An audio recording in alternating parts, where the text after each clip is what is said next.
نائب وزیر اعظم اور وزیر خارجہ اسحاق ڈار سے ایران کے سفیر رضا امیری مقدم اور روس کے سفیر البرٹ پی خورف نے الگ الگ ملاقاتیں کی، جن میں دونوں سفیروں نے اسلام آباد میں ہونے والے دہشت گرد حملے میں قیمتی جانوں کے ضیاع پر تعزیت کا اظہار کیا۔ ترجمان دفتر خارجہ کے مطابق اسحاق ڈار نے ہر قسم کی دہشت گردی کے خلاف پاکستان کے پختہ عزم کو دہرایا اور عالمی برادری کے ساتھ مل کر امن و استحکام کے لیے کام کرنے کے عزم کا اعادہ کیا۔ دریں اثنا آذربائیجان کے وزیر خارجہ نے ٹیلی فون پر اسحاق ڈار سے رابطہ کیا اور آذربائیجان کے صدر، حکومت اور عوام کی جانب سے دھماکے پر گہرے رنج و غم اور تعزیت کا اظہار کیا۔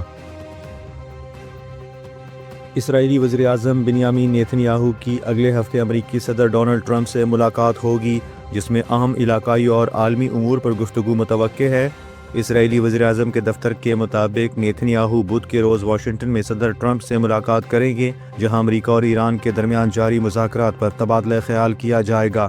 نیتن یاہو نے اس موقع پر اس بات پر زور دیا ہے کہ ایران کے بیلسٹک میزائل پروگرام کو بھی مذاکرات کا حصہ بنایا جانا چاہیے۔ وزیر دفاع خواجہ آصف سعودی حکومت کی باضابطہ دعوت پر سرکاری دورے کے لیے ریاض پہنچ گئے، جہاں وہ ورلڈ ڈیفنس شو میں شرکت کریں گے۔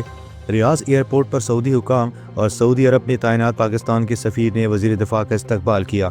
دورے کے دوران خواجہ آصف کی اعلیٰ سعودی حکام سے ملاقاتیں متوقع ہیں، جن میں دو طرفہ دفاعی تعاون، خطے کی صورتحال اور باہمی دلچسپی کے امور پر تبادلہ خیال ہوگا، جبکہ ذرائع کے مطابق یہ دورہ پاکستان اور سعودی عرب کے دفاعی تعلقات کو مزید مضبوط بنانے میں اہم کردار ادا کرے گا۔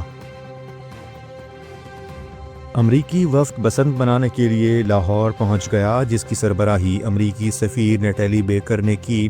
وفد میں لاہور میں تعینات قونصل جنرل اسٹیٹسن سینڈرز اور ڈپٹی اسسٹنٹ سیکرٹری جان مارک پورشیم بھی شامل تھے۔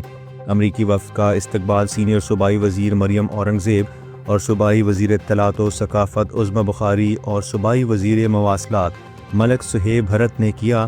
اس موقع پر مریم اورنگزیب اور عظمی بخاری نے وفد کو بسنت فیسٹیول کی تقریبات پر بریفنگ دی، جس پر امریکی وفد نے بسنت کے انعقاد کو سراہا۔